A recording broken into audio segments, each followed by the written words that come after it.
Shri R V Babu, Senkumar sir പറഞ്ഞത് താങ്കൾ കേട്ടുകാണും എന്ന് കരുതുന്നു. 20 പോലീസ് ജില്ലകളുണ്ട്.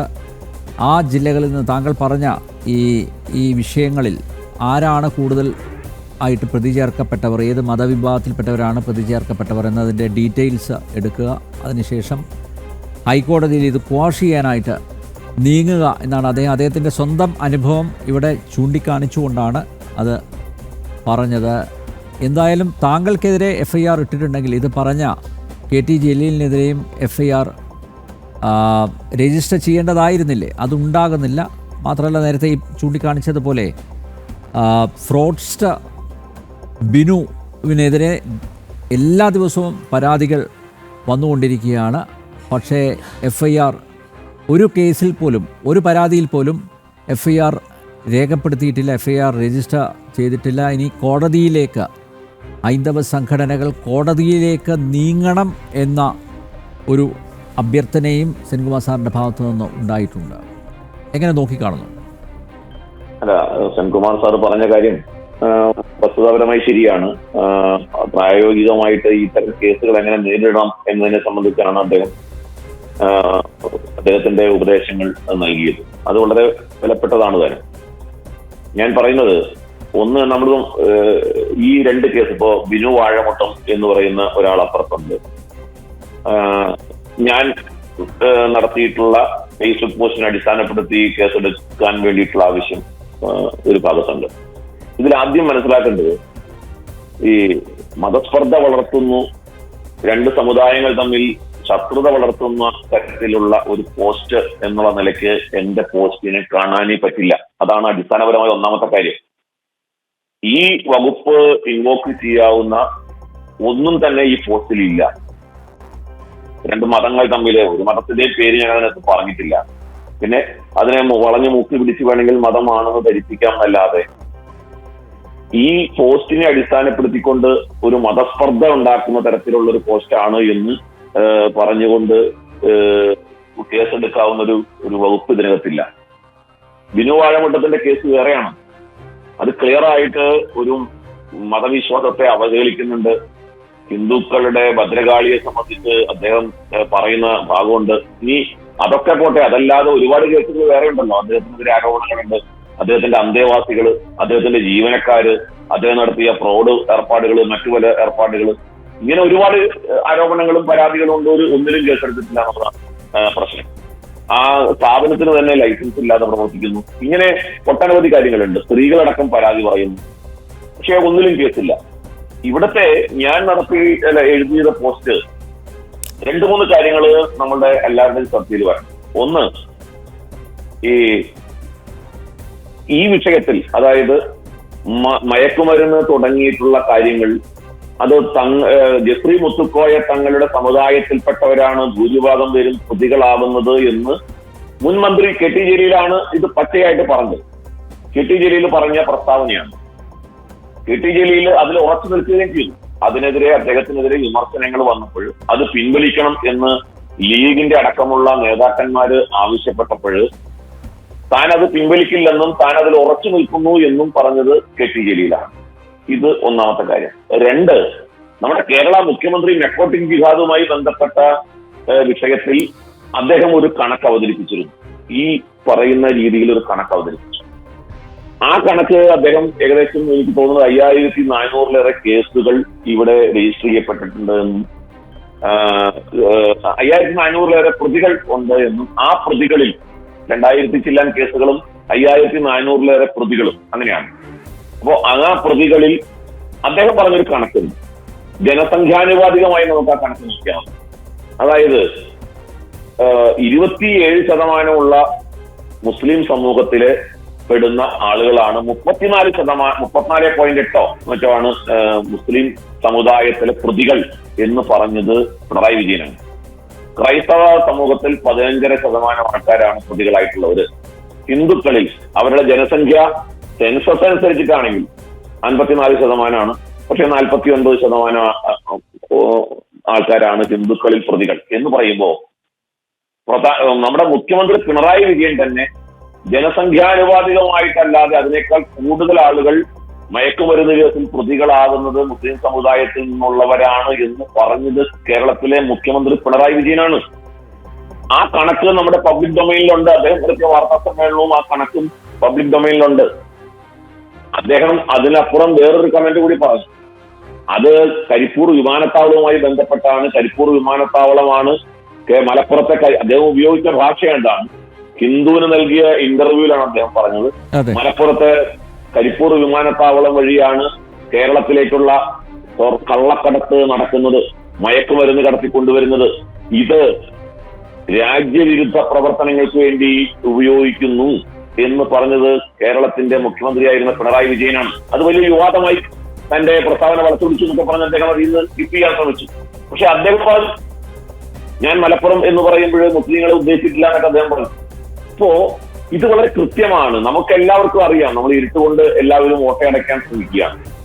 അതിനു മുൻപ് VS അച്യുതാനന്ദൻ മുഖ്യമന്ത്രി ആയിരിക്കുന്ന സമയത്ത് മലപ്പുറത്തെ കുറിച്ച് നടത്തിയൊരു പ്രസ്താവനയുണ്ട്.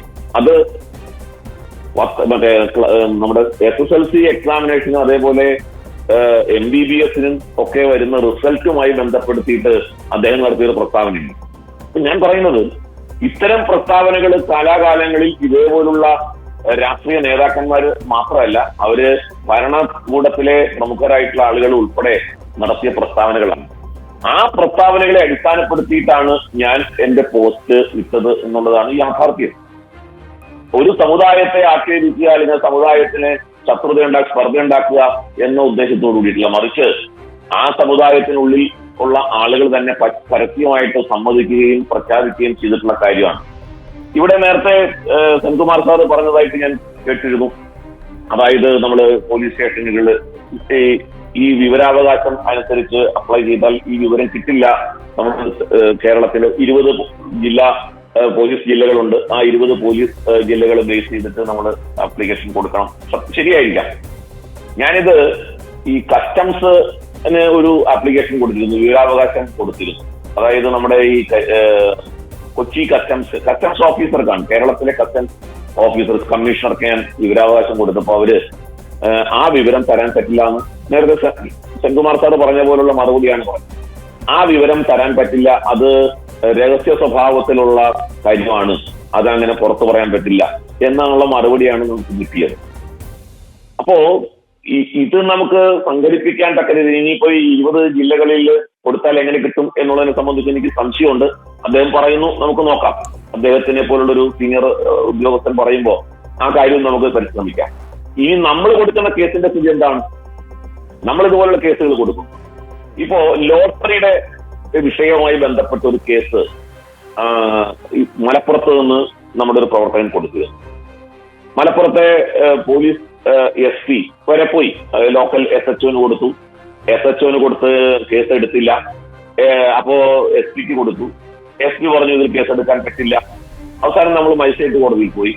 മജിസ്ട്രേറ്റ് കോടതിയിൽ പോയിട്ട് ആ കേസ് എടുക്കാൻ വേണ്ടിയിട്ടുള്ള പരാതി കൊടുത്തിരിക്കുകയാണ്. ഇതുവരെ അതിന്റെ മറുപടി വന്നിട്ടില്ല, ഇല്ലാതെ ആ കേസിനെ സംബന്ധിച്ചൊരു റിസൾട്ട് വന്നിട്ടില്ല. ഇതൊക്കെ നമ്മൾ പല സന്ദർഭങ്ങളിലായിട്ട് ചെയ്യുന്നു. പല കേസുകൾ ഈ വിഷയവുമായിട്ട് ബന്ധപ്പെട്ട് നമ്മൾ കൊടുക്കുന്നുണ്ട്. ഇതുപോലുള്ള ഒട്ടനവധി വിഷയങ്ങൾ വരുന്ന സമയത്ത് അപ്പോഴൊക്കെ നമ്മുടെ ഒരു പ്രധാനപ്പെട്ട പ്രശ്നം, നമ്മൾക്ക് പോലീസിൽ നിന്ന് നീതി കിട്ടില്ല, വേണമെങ്കിൽ നിങ്ങൾ കോടതിയിൽ പോയി നീതി മേടിച്ചോ എന്നാണ്. ഇത് ജനാധിപത്യത്തിൽ എന്താണ് ഇതിന്റെ വസ്തുത? എല്ലാവർക്കും തുല്യനീതി എന്ന് ജനാധിപത്യത്തിൽ അല്ലെങ്കിൽ നമ്മുടെ ഭരണകൂടം അനുശാസിക്കുമ്പോൾ, അല്ലെങ്കിൽ ആ രീതിയിൽ പ്രവർത്തിക്കേണ്ട ഭരണകൂടം ഇവിടുത്തെ ഭൂരിപക്ഷ സമൂഹത്തിന്റെ പ്രശ്നങ്ങളോട് ഏതു തരത്തിലാണ് പ്രവർത്തിക്കുന്നത്? അത് തന്നെയാണ് ഇപ്പൊ ബിനു വാഴമുണ്ടത്തിന്റെ കേസിൽ നമുക്ക് കാണാൻ സാധിക്കുന്നത്. ഒട്ടനവധി സന്ദർഭങ്ങൾ ഇപ്പോ നമ്മുടെ യൂട്യൂബുകൾ പരിശോധിച്ചാൽ ആ യൂട്യൂബുകളിൽ മുഴുവൻ പരമത വിദ്വേഷം വെച്ചുകൊണ്ട് പ്രസംഗിക്കുന്ന ഒരുപാട് ഉസ്താദുമാരുടെ പ്രസംഗങ്ങൾ നമുക്ക് കേൾക്കാം. ഒരുപാട് ഉസ്താദുമാരുടെ പ്രസംഗങ്ങൾ. ഇതിനെ സംബന്ധിച്ച് പലപ്പോഴും പലരും കേസ് കൊടുക്കുന്നുണ്ട്. പക്ഷെ ആർക്കെതിരെയാണ് ഇവിടെ പോലീസ് കേസെടുത്തിട്ടുള്ളത്? അപ്പൊ എന്ത് വേണമെങ്കിലും നമ്മളിങ്ങനെ ഓരോ പ്രവർത്തകരും കോടതിയിൽ പോയിട്ട് നീതിക്ക് വേണ്ടി അല്ലെങ്കിൽ ഈ കേസ് എടുക്കണം എന്നാവശ്യപ്പെട്ട് പോണം, പുറകിൽ പോകണം. അപ്പൊ ഇത് എന്തുകൊണ്ടാണ് ഹിന്ദുക്കളോട് ബഹുഭൂരിപക്ഷം വരുന്ന ഹൈന്ദവ സമൂഹത്തിന്റെ വിശ്വാസങ്ങളെ സംബന്ധിച്ച് ഇപ്പൊ നമ്മള് വിഷുവിന്റെ ആയി ബന്ധപ്പെട്ട പ്രശ്നം വന്നു.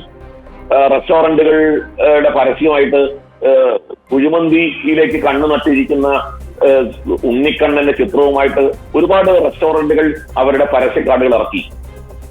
എന്തുകൊണ്ട് ബഹളം ഉണ്ടാക്കിയപ്പോഴാണ് കേസെടുക്കുന്നത്? എന്നാൽ എല്ലാ സ്ഥാപനങ്ങൾക്കെതിരെയും കേസെടുത്തൂല. പല സ്ഥാപനങ്ങളും നടത്തി, പല പരാതികളും നമ്മൾ കൊടുത്തു. ആലപ്പുഴയില് അതൊരു വിവാദമായി പ്രശ്നമായപ്പോൾ അവർക്കെതിരെ കേസെടുക്കുന്നതായിട്ട് നമ്മൾ കണ്ടു. ഇതെല്ലാം നമ്മളെ സംബന്ധിച്ചിടത്തോളം ഇത്തരം കേസുകൾ ഉണ്ടാകുമ്പോൾ പോലീസിന്റെ നിലപാട് അത് ഏകപക്ഷീയമാണ്. എല്ലാവർക്കും നീതി കിട്ടുന്ന തരത്തിലുള്ള ഒരു നിലപാടല്ല എടുക്കുന്നത് എന്നുള്ളതാണ് നമ്മളെ സംബന്ധിച്ച് കാണുന്നത്. ഈ കേസെടുത്തത് എന്തിനു വേണ്ടിയാന്ന് ചോദിച്ചാൽ യാതൊരു സംശയം വേണ്ട, അത് നാസർ ഫൈസി കൂടത്തായിയുടെ പ്രസ്താവന നിങ്ങളത് കണ്ടു കാണും. അതായത് എനിക്കെതിരെ കേസെടുത്തതിലൂടെ UDF സർക്കാർ സംഘപരിവാറിന് കീഴ്പ്പെട്ടിട്ടില്ല എന്ന് വ്യക്തമായി എന്നാണ് പുള്ളിയുടെ പ്രസ്താവന. സംഘപരിവാറിന് കീഴ്പ്പെട്ടിട്ടില്ല അറിവ് ബാബുവിനെതിരെ കേസെടുത്തതിലൂടെ അങ്ങ് തെളിയിക്കുന്നതാണ്. അപ്പോ ഇവിടുത്തെ സർക്കാർ ആരുടെ തിട്ടൂരമനുസരിച്ചാണ് പ്രവർത്തിക്കുന്നത്, ആർക്ക് വേണ്ടിയാണ് പ്രവർത്തിക്കുന്നത്, ആരെ സന്തോഷിപ്പിക്കാനാണ് പ്രവർത്തിക്കുന്നത്, അപ്പൊ ആരുടെ കൈയടിക്ക് വേണ്ടിയാണ്, ആരെ സന്തോഷിപ്പിക്കാനാണ് എന്നുള്ളതിനെ കുറിച്ച് വളരെ വ്യക്തമായി കഴിഞ്ഞല്ലോ. നാസർ ഫൈസി കൂടത്തായിയുടെ പ്രസ്താവനയോട് കൂടിയിട്ട് അത് വ്യക്തമായി ആരെയാണ് സന്തോഷിപ്പിക്കാൻ ആഗ്രഹിക്കുന്നത് എന്നുള്ളത്. അപ്പോ ഇതിൽ നമുക്ക് അത്ഭുതമൊന്നുമില്ല. നമ്മളിത് വളരെ വ്യക്തമായിട്ട് പറഞ്ഞ കാര്യങ്ങളാണ്. ആ കാര്യത്തിൽ എനിക്ക് മാറ്റി പറയണം എന്ന് തോന്നിയിട്ടുമില്ല. കാരണം അതിന്റെ ഡാറ്റ, ബാക്കി കാര്യങ്ങൾ, അതിന്റെ കണക്കുകൾ എന്നുള്ളത് ഓൾറെഡി പബ്ലിക് ഡൊമൈനിലുണ്ട്. അപ്പോ അത് നമുക്ക് പ്രയോജനപ്പെടുത്തിക്കൊണ്ട് തന്നെ ഈ കേസ് ഫൈറ്റ് ചെയ്യാം. ഈ കേസെടുത്ത് നമ്മളെയൊക്കെ നിശബ്ദരാക്കാം എന്ന് ഇവരാരെങ്കിലും കരുതുന്നുണ്ടെങ്കിൽ അവർക്ക് തെറ്റുപറ്റിയെന്നേ പറയാനുള്ളൂ. ഒരുപാട് കാലത്തെ സംഘടനാ പ്രവർത്തനത്തിലൂടെയാണ് നമ്മൾ മുന്നോട്ട് വന്നിട്ടുള്ളത്. അതുകൊണ്ട് ഈ ഉടുക്കുകുട്ടിയെ പേടിപ്പിക്കാം, അല്ലെങ്കിൽ ഈ അങ്ങനെ ഭയപ്പെടുത്തി കീഴ്പ്പെടുത്താം എന്നൊക്കെ ഭരണകൂടമോ ഇവരിൽ പിന്തുണയ്ക്കുന്നവരോ ആരെങ്കിലും കരുതുന്നുണ്ടെങ്കിൽ അവർക്ക് തെറ്റുപറ്റിയെന്ന് മാത്രമേ ഈ വിഷയത്തിൽ നമുക്ക് പറയാനുള്ളൂ. RV ബാബു, ഇനി ഈ കൂടത്തായിയും അതുപോലെ ജെഫ്രി തങ്ങളെയും ഒക്കെ സൂചിപ്പിക്കാൻ വേണ്ടി കേരള പോലീസ് അമിതാവേശം കാണിക്കുമോ? ഓടിപ്പിടിച്ച് താങ്കളുടെ വീട്ടിലേക്ക് വരുമോ കസ്റ്റഡിയിലെടുക്കാൻ? അല്ല, ഞാൻ ഹലാലുമായി ബന്ധപ്പെട്ട ഒരു വിഷയത്തിൽ ഇതേപോലെ ഒരു പോസ്റ്റ് ചെയ്തിരുന്നു. യൂട്യൂബ് ചെയ്യുകയാണ് ഹലാൽ. ആ ഹലാൽ വിഷയം വളരെ സജീവമായി ചർച്ച ചെയ്ത കാലഘട്ടത്തിലാണ് ഈ ഹലാൽ ഉൽപ്പന്നങ്ങൾ അത് വിൽക്കുന്ന കടകളിൽ ഹലാൽ അല്ലാത്ത ഉൽപ്പന്നങ്ങൾ ലഭ്യമാകണം. അതൊരു പൗരന്റെ അവകാശമാണ്. എല്ലാം ഹലാലാവുന്നു എന്ന്, ഹലാൽ ഉൽപ്പന്നങ്ങളെ കിട്ടൂ എന്ന് വരുന്ന ഒരു സ്ഥലത്ത് എനിക്ക് ഹലാൽ വേണ്ടെന്ന് വെച്ചാലോ? അപ്പൊ ആ കടയിൽ നിന്ന് എനിക്ക് ഹലാലല്ലാത്ത ഉൽപ്പന്നങ്ങൾ കിട്ടാൻ എനിക്ക് അവകാശമുണ്ട്. അങ്ങനെ ആ കടകൾ തരുന്നില്ല എന്നുണ്ടെങ്കിൽ ആ കടകൾ ബഹിഷ്കരിക്കണം എന്നാണ് ഞാൻ പറഞ്ഞത്. ആ വാദത്തിൽ ഞാൻ ഇപ്പോഴും നിൽക്കുകയാണ്. യാതൊരു മാറ്റമില്ല. അപ്പോ അങ്ങനെ പറഞ്ഞിട്ടാണ് ഞാൻ യൂട്യൂബ് ചാനൽ, ഒരു മതത്തിനെതിരെ ഞാൻ സംസാരിച്ചിട്ടില്ല, ഒരു മതസ്പർദ്ധ ഉണ്ടാക്കുന്നതായിട്ട് പറഞ്ഞില്ല. ഹലാൽ ഉൽപ്പന്നങ്ങൾ മാത്രം ലഭിക്കുന്നു എന്നുണ്ടെങ്കിൽ എനിക്ക് ഹലാൽ അല്ലാത്ത കിട്ടാൻ എനിക്ക് ഇപ്പോ ഹോട്ടലായാലും, കാരണം ഇതൊക്കെ ലൈസൻസോടുകൂടി പ്രവർത്തിക്കുന്ന, സർക്കാർ ലൈസൻസോടുകൂടി പ്രവർത്തിക്കുന്ന സ്ഥാപനങ്ങളാണ്. പബ്ലിക് സർവീസാണ് അവർ നടത്തുന്നത്, പൊതു സേവനം കൂടിയാണ് അവർ നടത്തുന്നത്. അപ്പോ അവര് ഒരു കൺസ്യൂമർ വരുമ്പോഴോ, ഒരു ഉപഭോക്താവ് വരുമ്പോഴോ, ആ ഉപഭോക്താവ് തനിക്ക് ഈ ഇഷ്ടമല്ല, ഈ മതത്തിന്റെ അംശമുള്ള അല്ലെങ്കിൽ മതവിശ്വാസം ചേർത്തി വെച്ചിട്ടുള്ള ഒരു ഉൽപ്പന്നം എനിക്ക് വേണ്ട, എനിക്ക് അതല്ലാത്തത് മതി എന്ന് പറയാൻ ഒരു കൺസ്യൂമർക്ക് അവകാശമില്ലേ? ഒരു ഉപഭോക്താവിന് അവകാശമില്ല. ആ അവകാശം ഉയർത്തിപ്പിടിച്ചുകൊണ്ടാണ് ഞാൻ സംസാരിച്ചത്. പക്ഷെ എനിക്കെതിരെ കേസെടുത്തു. അന്ന് ഞാൻ എവിടെ ഒളിച്ചു പോയില്ല എന്ന് നമ്പ്യാർ. എന്നെ എന്റെ ഓഫീസിൽ നിന്ന്, ഞാൻ ജോലി ചെയ്യുന്ന കമ്പനിയിൽ നിന്ന് വന്നിട്ടാണ് അറസ്റ്റ് ചെയ്തത്. ഞാൻ എവിടെയും ഒളിച്ചു പോയില്ല. അപ്പൊ അതുകൊണ്ട് ഇപ്പൊ എനിക്കെതിരെ കേസെടുത്ത പോലീസിനോടും പറയാനുള്ളത്, ഞാൻ ഇവിടെ തന്നെയുണ്ട്, എന്റെ നാട്ടിലുണ്ട്, എന്റെ വീട്ടിലുണ്ട്, ഞാൻ എന്റെ ഓഫീസിൽ പോകുന്നുണ്ട്, മറ്റ് പൊതുപരിപാടികളിൽ പങ്കെടുക്കുന്നുണ്ട്. എപ്പോ വേണമെങ്കിലും അവർക്ക് വന്ന് അറസ്റ്റ് ചെയ്യാം. കാരണം അവർക്ക് ഹൈന്ദവ സംഘടനാ നേതാക്കളെ അറസ്റ്റ് ചെയ്യുന്നതിൽ ഒരു വിട്ടുവീഴ്ചയില്ലല്ലോ. അവർ ഇത്തരം പ്രസ്താവനകൾ വെള്ളാപ്പള്ളി നടേശൻ നടത്തുന്നു എന്ന് പറഞ്ഞ് വെള്ളാപ്പള്ളി നടേശന്റെ എതിരായിട്ട് പ്രതിഷേധിക്കാനും വെള്ളാപ്പള്ളി നടേശനെ ആക്രമിക്കാനൊക്കെ ശ്രമിച്ചു നമ്മൾ കണ്ടതാണ് ഈ കഴിഞ്ഞ കാലങ്ങളിൽ. അതായത് സത്യം പറയുന്നവനെ വേട്ടയാടുകയാണ്. വെള്ളാപ്പള്ളി നടേശൻ പറഞ്ഞത് ആ സമുദായം നേരിടുന്ന അവഗണനയെ സംബന്ധിച്ചിട്ടാണ്. മലപ്പുറം ജില്ലയിൽ പ്രത്യേകിച്ച് ഈഴവ സമൂഹം നേരിടുന്ന അവഗണനയെ സംബന്ധിച്ച് അവർക്ക് അനുവദിക്കേണ്ട, ഒരുമിച്ച് സമരം ചെയ്തിട്ട് ആ ഭരണം കിട്ടിയ സമയത്ത് അവരെ തഴഞ്ഞ് ഏകപക്ഷീയമായി 10-36 സ്ഥാപനങ്ങൾക്കാണ് എയ്ഡഡ് പദവി ലീഗ് ഭരിക്കുന്ന കാലഘട്ടത്തിൽ കൊടുത്തത് മലപ്പുറം ജില്ലയിൽ. തങ്ങൾ വഞ്ചിക്കപ്പെട്ടു എന്ന് മനസ്സിലാക്കിയത് വെള്ളാപ്പള്ളി അതിന് ശേഷമാണ്. അപ്പൊ നമുക്ക് വെള്ളാപ്പള്ളിയോട് എതിർപ്പോ അല്ലെങ്കിൽ വെള്ളാപ്പള്ളിയുടെ നയങ്ങള് എതിർപ്പോ ഒക്കെ ആവാം. പക്ഷേ വെള്ളാപ്പള്ളി ചൂണ്ടിക്കാണിച്ച കാര്യത്തെ എങ്ങനെയാണ് നമുക്ക് എതിർക്കാൻ പറ്റുക? അതൊരു വസ്തുതയാണ്. ആ വസ്തുത ചൂണ്ടിക്കാണിക്കുന്നത് കൊണ്ട് വെള്ളാപ്പള്ളി വർഗീയവാദിയാണ്, വെള്ളാപ്പള്ളി ഭീകരവാദിയാണ്, ഈ തരത്തിലുള്ള ആരോപണം ഉയർത്തിക്കൊണ്ടുവന്ന് വെള്ളാപ്പള്ളിയെ നിശബ്ദനാക്കാൻ ശ്രമിച്ചു നമ്മൾ കണ്ടത്. അത്തരത്തിൽ കൂട്ടം ചേർന്നുകൊണ്ട്, അത് ഇടതും വലതും ചേർന്നുകൊണ്ട്, എല്ലാ ഈ പറയുന്ന ആളുകൾ മുഴുവൻ ചേർന്നുകൊണ്ട് ഈ ഹൈന്ദവ സംഘടനാ നേതാക്കളെ കൂട്ടം ചേർന്ന് ആക്രമിച്ച് നിശബ്ദരാക്കുക എന്നുള്ള ഒരു നയം, ആ നയമാണ് കേരളത്തിൽ എടുക്കുന്നത്. ഈ സർക്കാരിൽ നിന്നും നമുക്ക് വ്യത്യസ്തമായിട്ടൊന്നും പ്രതീക്ഷിക്കാനില്ല. കാരണം ജമാഅത്തെ ഇസ്ലാമിയുടെ തോളിൽ കൈയിട്ടുകൊണ്ട് ഭരിക്കുന്ന സർക്കാരാണ്. ഈ ലീഗിന്റെ തിട്ടൂരമനുസരിച്ച് ഭരിക്കുന്ന സർക്കാരാണ്. ലീഗ് നിശ്ചയിച്ച ഒരു മുഖ്യമന്ത്രിയാണ് ഇവിടെ ഉള്ളത്. ജമാഅത്തെ ഇസ്ലാമി നിശ്ചയിച്ച ഒരു ഫിഷറീസ് വകുപ്പാണ് ഇവിടെ ഉള്ളത്. അപ്പോ അവരിൽ നിന്നും കേരളത്തിലെ ഭൂരിപക്ഷ സമൂഹത്തിന് നീതി കിട്ടും, ഇവിടുത്തെ മുസ്ലിങ്ങൾ അല്ലാത്തവർക്ക് നീതി കിട്ടും എന്നൊന്നും ഞാൻ വിചാരിക്കുന്നില്ല എന്നുള്ളതാണ്.